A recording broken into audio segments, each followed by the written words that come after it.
All right, everybody, welcome to the Buyer Enablement Podcast. I'm your host, Josh Feedy. I'm thrilled today. I'm introducing you to someone that I was just recently introduced to. His name is Jonathan Otero, and he has been doing a podcast recently called Selling During Crisis. I've been coming across some of his content on LinkedIn. It's epic. It's great. He's been having some very knowledgeable guests on there.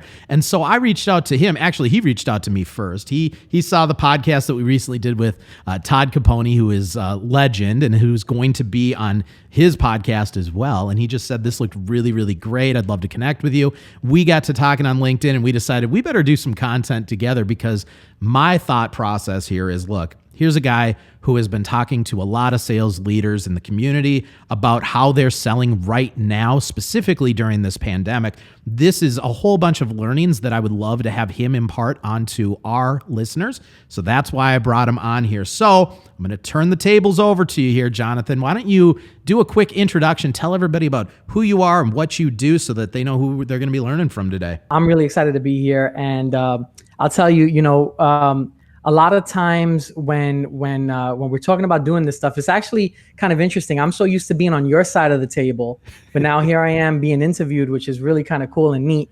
And I'll tell you, just really, talking about what we were saying with the podcast. For me, it's primarily, I've been in sales for over 12 years, selling in the telecom space, selling, fiber internet to large organizations, enterprise type of accounts.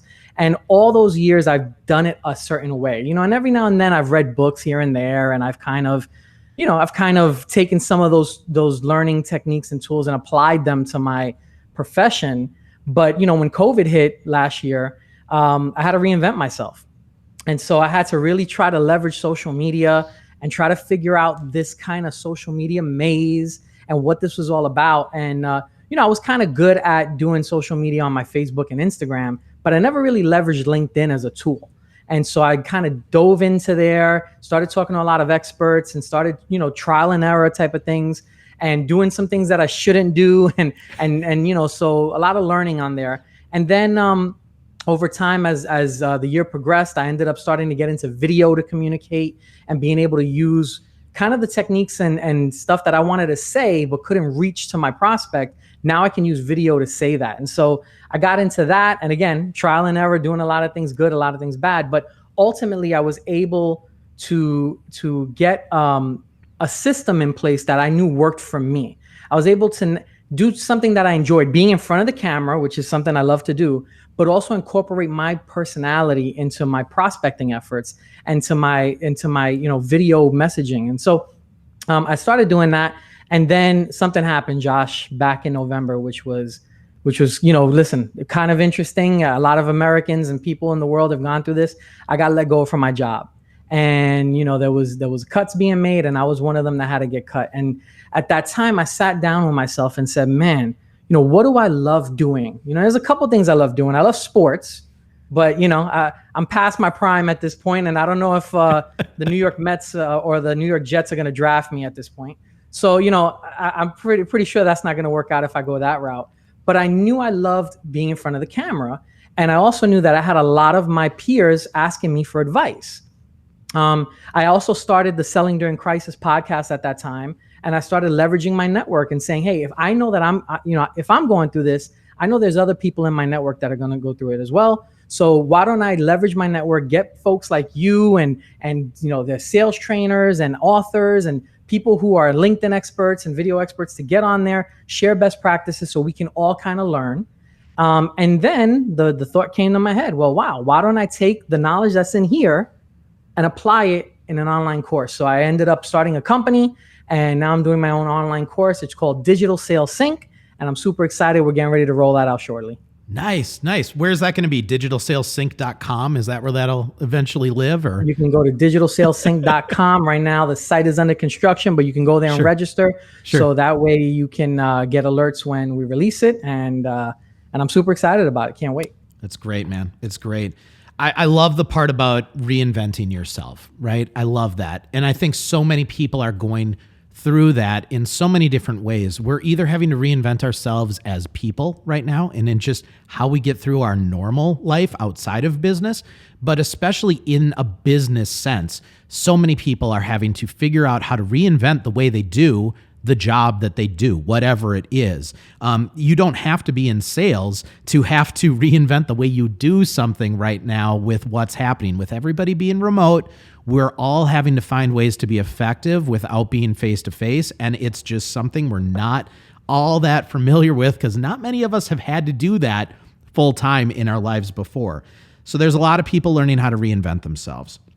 Now, sure. It's interesting to hear that you were utilizing digital platforms, but not LinkedIn early on. Now you've learned the power of LinkedIn. Listen, anyone listening to this podcast, they probably discovered it on LinkedIn. So pretty much everybody that's listening to this is probably pretty proficient on LinkedIn right now or is trying to learn how to be more proficient on LinkedIn. But there is no question in a business setting, LinkedIn is an incredible social channel that all of us should be leveraging. What are some of the things that you've learned or that really surprised you about LinkedIn and the power behind that tool for yourself?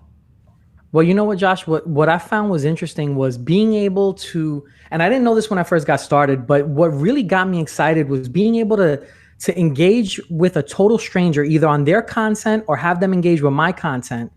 And all of a sudden have that person be almost like a best friend. There's some people that I still to this day, from the start of COVID till now, there's some people that I've already connected with that I know more about them and their lives because we've engaged with content and we've actually spoken than I do than some of the people in my inner circle. And it's kind of crazy. And so that really gets me excited. Now, if you asked me that question prior to, when I was just using it, I made a post here or there, or I would send out a white paper of whatever my company was putting out that time. I really didn't know, I'd get maybe, 5 likes or something. And, every now and then maybe my wife would comment on something, and it would be like, oh, all right, cool. Make sure you hide your last name so they don't know that you're my wife. And so it was kind of like, I was really not knowing what road I was going down. But once I started to really understand how powerful it could be to make a connection and not only make a connection, because it's not just about making a connection is what I learned. It's about adding value to that person on the other end who's accepting that connection request. Because there's so many people out there, not just my competition that is selling, right? And whatever I'm looking to do, but also even within my own organization, I was a direct rep. So there's inside sales teams, there's other, channel people. There's so many different legs of even in my own company that can sell to this customer. I'm competing with them as well. So how do I get to stand out? And that to me was really cool to be able to leverage my post or be able to see a post that I know that this person might benefit from, share it with them, make them feel like I'm adding value to them to the point where they want to engage back with me.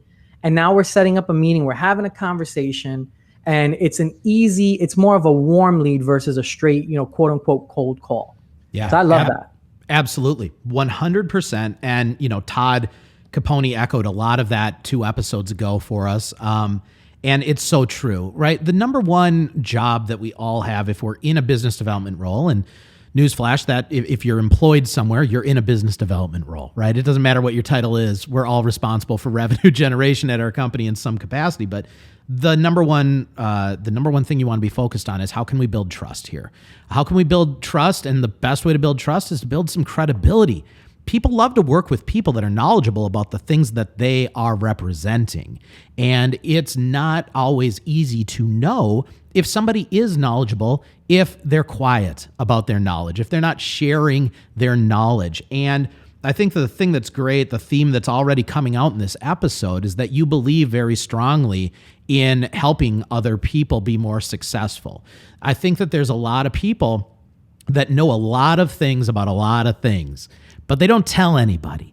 And I don't know if they don't tell anybody because they don't know the right mediums to get that out, or if they feel like it's better that they're the only one that knows it. But the truth here and the reality is, it doesn't matter if you're the smartest person in the world if you keep it to yourself, because we're all going to be more successful if we help us all be more successful and learn new things, right? And you're going to find, as you already have, that the more you produce content in channels like LinkedIn, podcasting, vlogs, blogs, whatever it might be, the more you do that and the more people notice it, the more people are going to reach out to you and say, now, how do you do this, right? And that's exactly what was happening to you.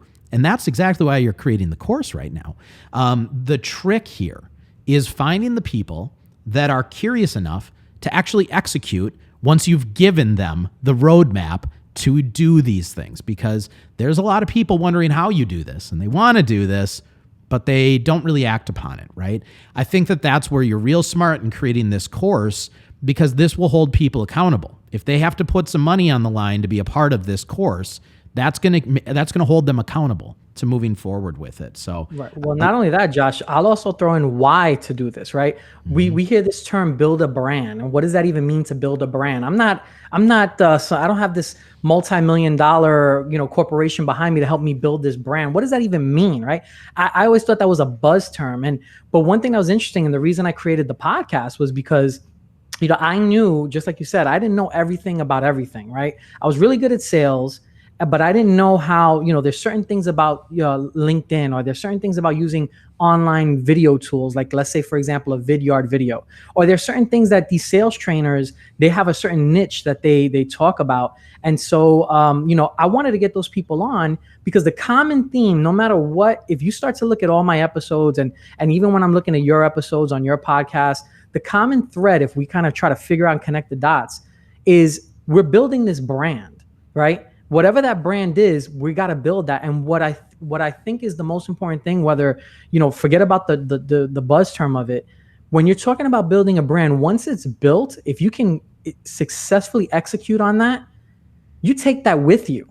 That's your brand now, and no one can take that away from you. And that's what I think is awesome, because when the situation happens like it did for me, where I got let go back the week before Thanksgiving, right before the holidays, it was traumatic. But after I threw a pity party for myself, which lasted only a couple hours because no one showed up, it was just me there. Once I threw the pity party, I realized myself, I said, well, I have this brand now. I built this thing. They can't take that. So now I can leverage that and move on. And that's the key. And that's what I want to help other people do as we go forward in sales. Yeah. I couldn't agree more. And I'm sure I've said it on the podcast a couple of different times myself. I always tell people that your personal brand is your most valuable asset, that you should invest in your personal brand before you invest in anything else in your life. Because exactly what just happened there. You can't control the economy. You can't control whether or not you're going to walk into a job one day and they're going to let you go. You can't fully control all of those situations. But what they can't take from you, no matter what it is, whether it's the IRS garnishing your paycheck, or it's your employer letting you go, or whoever's coming after you in this world, right? The one thing no one can ever take from you, no matter what, is your personal brand. Doubling down on building your credibility and being the person that you are, the genuine person you are, promoting that to the world. You will surround yourself with like-minded individuals that want to see you succeed more, and they will have your back when they need to, right? And you will find that, absolutely, without question. 100%. So with these guests that you've been having on Selling During Crisis, how many episodes are you in now? I think it was around 9 episodes. No, so I did a podcast prior to, which was 10 episodes. I was leading during crisis. That's where I interviewed my customers. Okay. But Selling During Crisis, we're up to Todd's going to be episode 7. Okay. Which is what we're going to record tomorrow. And then we have a bunch of bookings for the rest of the month of January. So that's going to be ongoing, because there's so many folks that I want to talk to, in so many different industries and so many different categories. So that's going to be going for a while. So we're up to episode 7 on that one. That's awesome. Talk to me about some of the common themes that are coming out that are really kind of turning your head and kind of helping you transform your own personal way of selling. Yeah. Well, I mean, look no further than my next guest, Todd Capone, which we talked about already earlier on this show. I was introduced to him, ironically, by the guy who was my first guest on the podcast, a guy by the name of Jeff Goldberg, who's a sales trainer up in New York. Now, Jeff trained me when I was a baby rep, selling an SMB door-to-door, my first sales job in telecom, working for a company up in New York when I lived there. I don't know if you could tell, by the way, Josh, I'm originally from New York. I'm not in New York anymore. I'm in Orlando. But, if you can't tell by the accent, then maybe my audio is not great. But I can tell you that, so Jeff was my first trainer. I told him when I created the idea of the podcast, I said, I got to get you on the show. I wanted you to be the guy to launch it. And then Jeff was saying, well, do you need guests? And I said, absolutely. And he mentioned Todd's name, and we connected through Jeff. And, I got the book, and it was like, when you get those books that you read and you can't put down, yes. Like you just want to keep reading it, even though you got a million things to do. That was, and I haven't read a book like that in a while, but that was the book, with, Todd's book, The Transparency Sale. And so, what I'm learning with him is, the simple fact of, now I'm selling myself, right? And whether you're selling a product or you're selling yourself or whatever you're selling, the fact, transparency is another buzzword, but how do you be transparent? So some of the things which I'm excited to talk to him about is like going up there, immediately breaking down the walls when you're having your first discovery meeting with the client and telling them, look, this is what we suck at. This is what we're not good at. These are the things we can't do that our competition does better. But here's what we do really, really great. So if it's okay that you don't need those things, we could kill it on this side. And so, I when I read that, it was like, it seems so logical, right? We talk about transparency and what does that mean?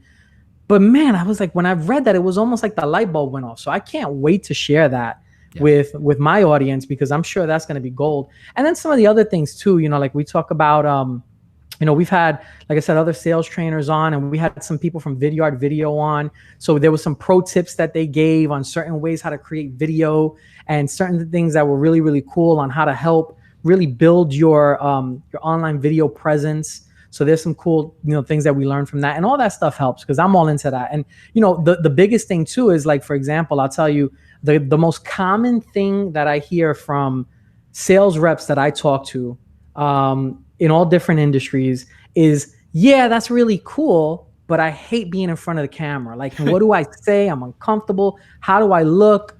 What about my background? Like, I don't know how to set this up. I don't have a microphone like you do. I don't have, so it's like, what do I do? And then they just kind of get frustrated with it and they don't do it at all. Or they maybe do one or two videos and it takes them maybe 15 minutes to do a 30-second clip, and they're just like frustrated with it. Right? I can't do this, screw this. And so that episode really helped give some tips and tricks on how to get over that fear of getting in front of the camera. So a lot of good stuff there, man. And I'm looking forward to the rest of it as well. The fear of being in front of camera, it blows my mind every time. I hear this so much, right? So the software we build has a video component to it, which is very important. Number two, if you are a modern salesperson, you should be leveraging video in a lot of your different efforts. And video, I think the thing that a lot of people misunderstand about video is they see video being used a lot for the initial outreach, maybe a cold outreach, and they miss all the myriad of different ways they could be leveraging video to their benefit and to their customers' benefit in the sales cycle. I record multiple videos for every prospect that I'm working with. I might reach out to them on an early outreach, trying to get the meeting with more of a cold outreach video, personalized video. But immediately after that meeting, I'm recapping the meeting for them and I'm talking to them about what the next steps are in the next personal video. After that, if I know this is going in front of a decision-making team, I'm recording a new video letting the decision-making team know what conversations we've had and why I'm sending them the additional information that I am sending to them. What I'm trying to do here is build consensus within an organization. And I'm trying to make it easier for my point of contact to become my internal advocate. I think that's one thing that a lot of salespeople kind of forget to do, is really set up your internal advocate, your point person, for success. Sometimes they need some Cliff's Notes to walk into the room. They're about to put their neck on the line for you. They need to know exactly why they're about to put their neck on the line for you. And video, without question, COVID or no COVID, is an incredible way to help guide that decision process and better inform and equip the people that you're talking to, trying to move forward with the deal. But the thing that I always find is funny too, people always say, I don't like the way I look on camera. And I think that that's the funny one, because I don't care how I look on video, because I look this way in real life. I can't change the way I look. You can't change the way you look. If we could, we would both look like Brad Pitt. It's just, that's what would happen, right? But we can't change that. The hardest part about being on video, in what really throws a lot of people, is talking on video. And they don't acknowledge that first. They acknowledge first, oh, my camera's not great. Oh, my microphone doesn't sound great. But what really is the problem is you need to learn how to talk on video. And it's not that hard, but for some reason, because if you can leave a voice message, you can talk on a video. Let's be honest here. But for some reason, when they're looking at themselves in the reflection, they get even more self-conscious about absolutely everything. And they freeze up and they forget to even speak. And then, yeah, you do look kind of stupid in your video, because all of us look stupid when we don't know what to say. We all make stupid faces when we don't know what to say. But it's exactly what you said. Even if you're not good at it, no one's good at it on their first try. No one's good at it on their third try. No one's good at it on their 10th time. But the more you do it, it's like anything. It's like any muscle that you're flexing. You're going to get better and better and better. And before you know it, it's easy. Well, I'll even add to this. First of all, if you have any tools that can help me get rid of this quarantine 15 that I'm packing on here, this shirt before I started, it used to fit me a lot better than it does today. But that's one tool. The other thing, just to echo what you're saying, is, I would actually say that when you're doing video, the thing that I learned from me, when you're doing online video to communicate, whether it's prospecting or whatever, the fact that it doesn't look polished is actually really a good thing. You don't have to be perfect. And yeah, I'm better today doing video than I was when I first started. But if I mess up and I make a mistake, I like to try to sometimes keep that in there, because it comes off as authentic. It comes off to the person watching, like, he created this just for me, and here's a person that's really trying to get my attention. It just helps make it a little bit more enhanced. So yeah. I tell people all the time, if you mess up, leave it in there sometimes, unless you really, really mess up. Like if you just fumbled all your words, I get it. But if you kind of stumble a little bit, keep going, and that's okay. And I'll even tell you this. I would venture to say that a lot of people don't even realize, look, after COVID hit and we had to go, we had to get rid of face-to-face and now go over the computer and Zoom it up. We're already talking on Zoom, right? We're already having team meetings on Zoom or Teams or WebEx or whatever you want to call it. And we're already meeting with our prospects and customers over Zoom. So we're used to being in front of the camera, right? We just now have to learn how to pitch. And, at the end of the day, and I know a lot of people don't like that word pitch, but we use it as in the sales world. But, you got to learn how to do that. And at the end of the day, this selling over this laptop is going to be critical to your success in the future, because even once COVID is done, and now that's gone, we go back to face-to-face meetings. There's still going to be those people that say, you know what? Why don't we just set up a quick Zoom meeting? Let's make sure that we have synergies together before we take this next step to invite you down to our office to do your demo or your presentation. So you're still going to have to learn how to use Zoom to sell, and you're going to have to learn how to use online selling tools like Vidyard and your webcam to sell yourself, because you're not going to get into that room after COVID if you don't hit on that first meeting. And so, that's what I'm really excited about. And again, not only just one other thing to mention, because you said it, talking about that advocate that you have in the room, and that person who's risking they're going to put their job on the line by bringing you in and blessing what you're selling. These people, people have gotten fired for these decisions, right? So before they make these decisions, there's a term. One of the guys I had on was a guy named Steve Bookbinder, who's a trainer also in New York.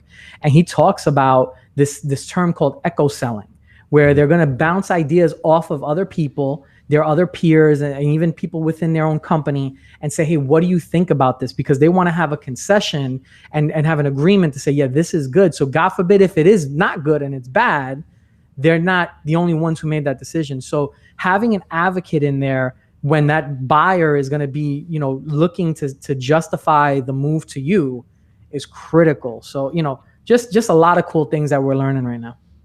I'm so glad that you elaborated on that, because it's so true. And it's so unfortunate. People do get fired when they make the wrong decision in a vendor. They do.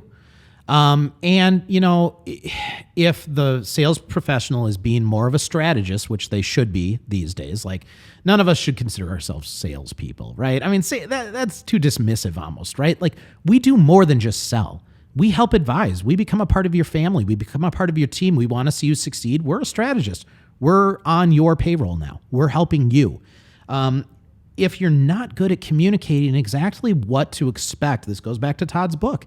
If you're not good at communicating exactly what to expect, what is going to be challenging, what is not going to be challenging, then you're going to have a dissatisfied customer. That's going to lead to a customer that does not continue working with you.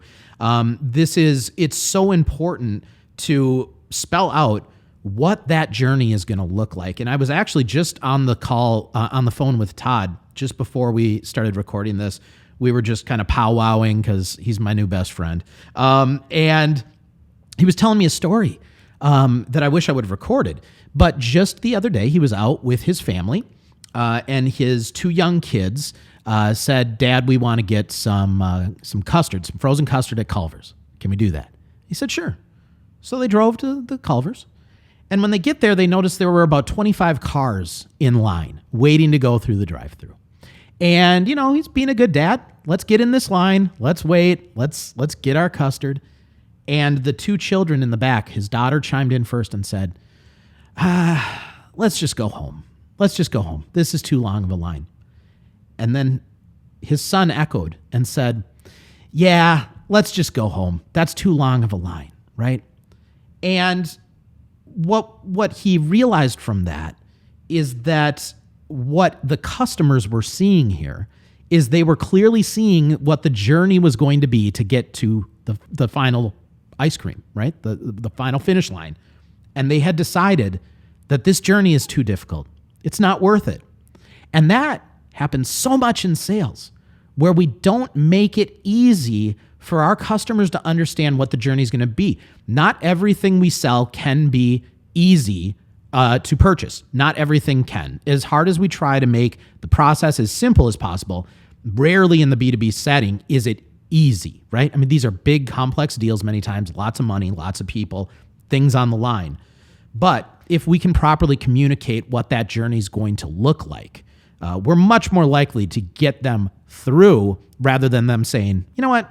Let's just go home. We don't need the ice cream today. We're gonna turn around." But the important thing about this is that he also mentioned, and I loved this, was he was talking about the perception that you create in your sales efforts. When you give people a perception that something is going to be too challenging, it actually devalues it in their mind. They're actually less interested in it because they're seeing less value in it because now it's looking too complex or too challenging to move forward. I love that story. I love that story. Are you hearing people echoing things like that on your podcast? Oh yeah, absolutely. I mean, and listen, by the way, just so you know, Josh, now after we're done with this, I'm going to go have ice cream, just so you know. I got some butter pecan sitting in the freezer right now, just calling my name, and you just triggered me. So I'm going to go get that. I'm sorry. I won't talk about Girl Scout cookies. I promise. Yeah. The 3 things I love in life are, besides my family, of course, but it's sports, it's sales, and it's food. So, take those things away and I'm done. But no, absolutely. We hear that all the time. And, I mean, it's being able to take the negativity from the seller's mind. Remember, I was having a conversation with someone today talking about selling their product. And, he said, "Well, I don't have any competition for what I do." He created this app and it was like, very unique to their industry and the marketplace where they were going. And he doesn't know anyone that's doing it. And I said, "Well, wait, you do have a competitor. You just don't realize it yet. It's the status quo. Because now you got to get them to change whatever they were doing, even if it was nothing. Now you got to get them to change to do something." And so that's your competitor in this example. And if you're going to show them how to do this, if it's going to be a long, crazy kind of process to implement, they're going to have to hire 2 or 3 new programmers and onboard that, or maybe they got to go through some procurement process now because of they're going to start looking at this and go, "Oh man, forget this. This is not worth it." Especially if you're talking to the C-level, right? The C-level, their bottom line, hey, is this going to make money for the organization or not? And if it's not going to make money right now, then, don't talk to me. And as a matter of fact, you need to talk to the guy like 5 levels below me before it even gets to my desk. So, go talk to him. If he blesses it, we'll know. So it's like, you have to make sure that if you got that person in the room that's going to be the signer, your buyer that's going to seal the deal and close the deal for you, you got to make sure that you don't make it difficult for them to make a decision. So yeah, we talk about that on the podcast as well. And yeah, it's a very interesting component. A lot of people don't even think about that. We're so trained as salespeople to just go out there and just talk about our products and talk about where we can fit and talk about how we think we could add value, we very rarely, and I say we because I've seen it myself and I've been a victim of doing this myself. We very rarely try to put ourselves in the buyer's shoes to understand what they're going to go through if they decide to move forward with us. And so, yeah, I mean, you're 100% on target with that, with what you said. And Todd is Todd. He's a guru when it comes to that stuff. This is what we're trying to help people understand with this podcast. It seems like a lot of work to communicate a very simple thing. But the simple thing we're trying to communicate with the stories that we're telling in this podcast is to consider your buyer, consider their journey, consider how you like to buy every time you talk to a customer. Ask yourself, like, would I actually move forward with this deal if this is how the salesperson was making me go through this process? That this isn't what I want to do. We had, a great episode with Joe St. John with a company called Otero. And the technology that they've created is revolutionizing the car buying experience. A lot of times when you say something like that, revolutionizing the car buying experience, people immediately turn to things like Carvana, right? Where it's like, I never have to go to a new dealership. It's in a conveyor belt and it's going to arrive at my front step, right? This is totally different though. This is supporting brick and mortar establishments that have vehicles, have sales teams, have finance teams, to make it simpler to like remove all the frustrating things that have existed for so many years in the process of buying a car. What I would say also along the lines of this friend that you were talking to, I think this could be valuable to some people that might be listening in right now is, number one, if you're selling something that you literally have no competitors, that is going to be a very tough road for exactly the reason you said. Nobody's familiar with what you're doing and they're not ready to move forward on something and totally change everything. And that's going to be really hard. So, but I would also argue that it's very unlikely that this person has absolutely no competitors. I think sometimes, sometimes you have to be willing. I don't want to be mean, but but sometimes you have to be willing to look a little bit outside of the very specific niche that you're focusing on, because there's so many things out there that you could just tweak just a little bit and it's basically what you've created, right? And finding those things is actually a really good thing to do, because then you can use those learnings and knowledge. I'm hearing some echo, so sorry about that. But you can use those learnings and knowledge to help educate the people you're talking to that say, oh, I've never heard of this. And you could say, well, it's kind of like this and this, but we flipped it a little bit to make it like this. Oh, that makes much more sense to me. Thank you so much for that, right?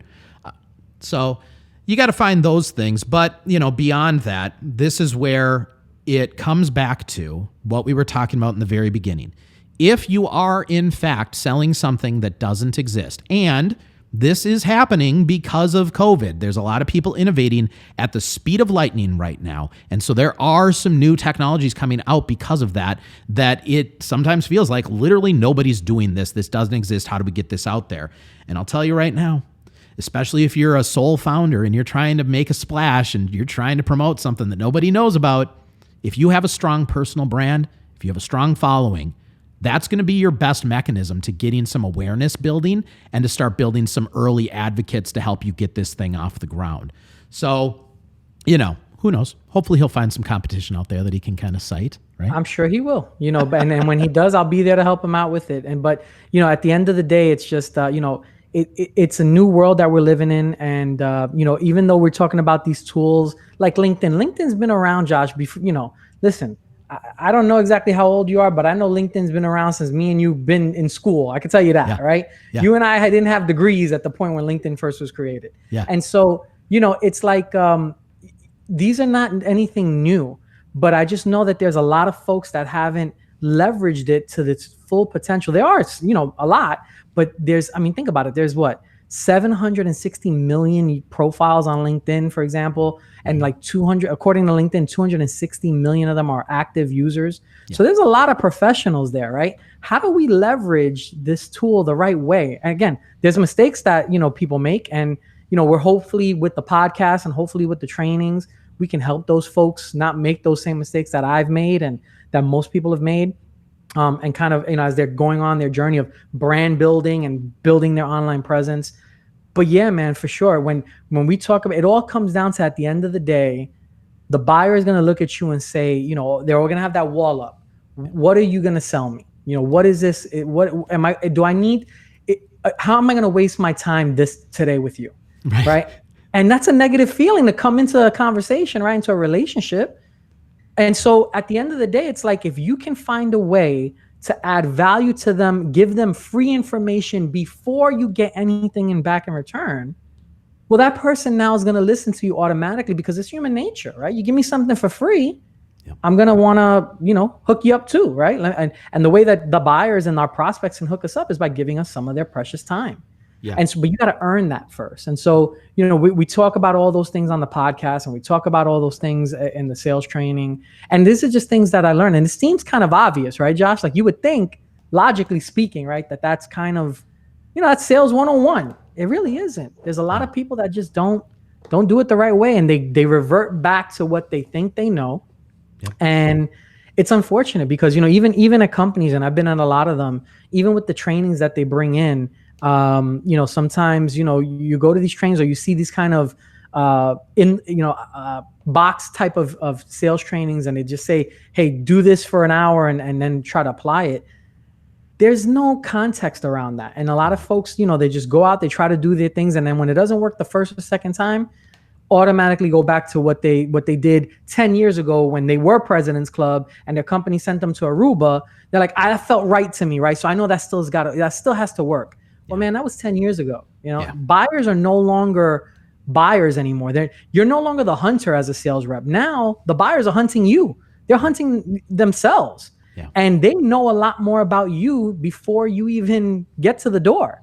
Yeah. And so, you got to understand that position, and you have to understand that dynamic. And if you can understand that, and if you're able to add value prior to your meeting, it changes the total dynamics of that conversation to your favor.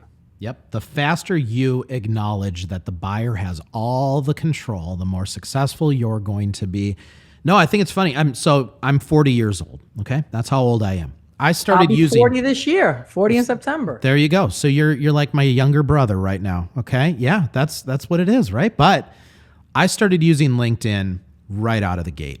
This pretty much the second LinkedIn was available, I was using LinkedIn. And, but what's funny is we need to help people advance in their learnings and knowledge of how to use LinkedIn, because it's laughable. If you were to dig through my history on LinkedIn, probably the first 12 years, I did absolutely nothing other than update job titles, because what was I using LinkedIn for in those first years?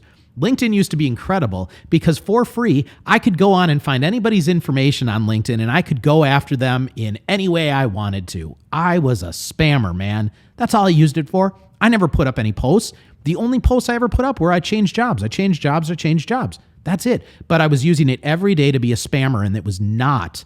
It actually was effective in the beginning because not everyone was being a spammer on it, but it became pretty quickly not effective. And what I see so frequently is when people start coming onto that platform or any platform that's out there, for whatever reason, as humans, our first inclination is find the easiest, spammiest route to success. And I don't know why. And I see this on LinkedIn. I see this on TikTok. I see this on all kinds of channels right now. And when you finally get the switch in your head to realize that the best leads I can possibly get out of whatever channel I'm on are the leads that come to me, informed about why they're coming to me, reaching out to me proactively saying, hey, I saw this thing you did, and I'm very interested in that, and I want to have a conversation specifically with you. That's incredible. And you can get to that point, but it starts with exactly what you said. You build your personal brand, then you double down and you bring value all day long. And not all organizations understand this. A lot of companies look at their salespeople that are creating content and going, you're not in marketing, you're in sales. What the heck are you doing? Stop making this content, right? And the response should be, oh no, I'm here to create some content too, because your marketing team isn't setting me up for success. They're setting the company up for success. Josh, you're touching a nerve, brother. Get on the soapbox. Go. You're touching a nerve. Don't do it. I think you already did it. No, I'll tell you what it is. So, when I decided to make the move to become a social seller, right? What does that term even mean, right? But I decided I'm going to really leverage social media as a platform. And I knew everyone was on LinkedIn. They see me. And so I started really getting into it hard. And I created the podcast in the summertime, the Leading During Crisis podcast, the first one before. And, I remember having a very uncomfortable conversation with the leaders above me saying, hey, what, this wasn't approved. And, what are you doing here? And, what kind of, what do you think this is and where this is going to go? How are you going to monetize this? Don't forget that, you work for this company. That's who you get paid from. And so you got to be careful with that. And I said, look, I understand what you're saying, but at the end of the day, I need to make sure that I get to these prospects in a way that adds value to them. So I actually expedite my success as opposed to going a long way around to do the same thing. And at the end of the day, bottom line, Josh, it's not working. Once COVID hit, it was like the stuff that we're doing was no longer working. So I might as well try this because what else did I have to lose, right? And it was more like the attitude was, well, why don't you just shut up and pick up the phone and keep dialing, right? Yeah. Dial for dollars type of thing. And it was like, man, I was so confused as to why they couldn't see the power of this. Because it does take a long time, right? It takes a while for you to develop a relationship. You don't just connect with somebody on Monday and Friday, they're signing the order.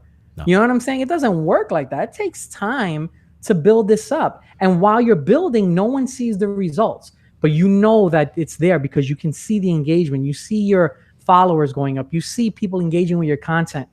You see your KPIs starting to come up. You start to see, your meetings, expand. But not only just having a meeting, just to have a meeting to hit a KPI, but each meeting that you're having is valuable. It's something that you both know that it's a fit, what you sell and what they buy.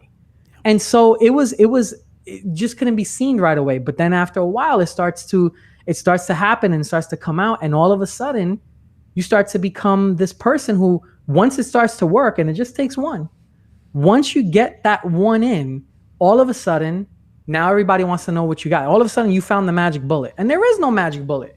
Because Josh, if you and I had a magic bullet, we wouldn't be doing this podcast I wouldn't be doing this from my house. You wouldn't be doing it from your office. We'd be on the beach in the Bahamas somewhere doing the podcast there. Because that's where I want to be doing podcast. Is that an option? Because I mean, that's where I want to be. Okay. As long as we got internet, let's go. But let's make a plan. There you go. And so it's like, there's no such thing as a magic bullet, Josh. But this is a tool another tool on your belt, but this is a very powerful tool that separates you from the competition if you use it correctly. So for those people who are out there who are in upper management, who are maybe, I guess, let's say, what's the politically correct term? Seasoned professionals. We'll say seasoned, There you go. So if you're a seasoned professional that's in upper management and you don't really get it yet when it comes to this online video thing, building a brand, who does this guy think he is, or who does this gal think she is? I would say give that person a chance to let them shine on their own. Let them show their true personality through their social media platforms. As long as they're being respectful and they're doing the right thing and they're representing the company in a way that you're proud of, let that person go, because I guarantee you the relationships that they build are going to be sticky relationships, not just the one and dones where they sign and goodbye. These are going to be the relationships that you have that not only become on board as a new logo, but also you grow additional wallet share with. Yeah. And you can grow a wonderful relationship where that person wants to stay on board. And here's the other thing too, for those people, if you're the person who's deciding you want to be a social seller and deciding to take that next step and put yourself out there, not only can you take your brand with you if you decide to leave, but you take your customers with you too, man, because people are loyal and that's just human nature. If you give me good service and you treat me right, I'm going to be your friend forever, right? The minute you screw me, I'm gone. But if you give me good service, boy, you get everything of me. And if you go, well, then guess what? You take your book of business with you because they buy into you. They don't buy the name that's on your back. That's so right. ABC company just signs your checks. They're buying into you. And that's the reason why you want to be a social seller. So two key components there that I just wanted to talk about, from my perspective, or from the perspective of the salesperson, and the perspective of, the seasoned professional upper management who just they're still kind of leery about what this is all about. Yeah. Listen, this happens far too frequently. I really hope that there's some people listening in the C-suite that don't see the value in their representatives focusing on this. I hope they start trying to understand the value in this. The only thing that I would add here is that if your leadership doesn't see the value in this, it is your job to communicate to them the value in what you're doing. You have to sell this to them. You have to paint the picture, tell the story to them of why you're doing this and how this is going to help your personal sales efforts and in turn make that company more money. If they don't understand that, the only companies that I can possibly think of where it's acceptable to not allow your representatives to focus on social selling are heavily regulated industries. If you're a lawyer, if you're working in finance, there's certain industries where you got to be careful what you say in channels. But outside of those, free reign, man. And you have to do those things because that is how people buy today. And I would just give them a very simple stat. And this is a published stat, and it's a very simple one. Anyone listening has 10 times more people following them and engaging with them than their business's social channels do. Anyone, 10 times more on average. So if that business does not want to get the traffic and the interest and the advocacy because they're buying from people, they are not buying from your brand. If you're waiting for them to only buy from your brand, you're about to go out of business. Allow people to buy from the people that you trusted to hire and put in that position. And like you say, they'll continue buying from that person. Hopefully you keep them at your business because they'll keep buying from your company. But if you let that person go and they've done the right job and they go to a place that provides a service or a product that fits them, they're coming with them because that's who they love. You're 100% right on that. All right, man, we are... Oh, go ahead. No, go. No, I was just going to say, fine. You mentioned, we talk about the whole aspect of putting yourself out there too. I would also say, just as a reminder, LinkedIn, if it is the professional network, the go-to professional network, but it is a social media, social. There is a social component of LinkedIn. So let your personality shine. You don't have to always put out the latest white paper of your marketing team or what they put out there. You don't always have to talk about, hey, this is what we do now. Here's a new product we're rolling out. Contact me here if you're interested. It's, why would they contact you? You haven't had value yet. And who are you, right? So try to let your personality show.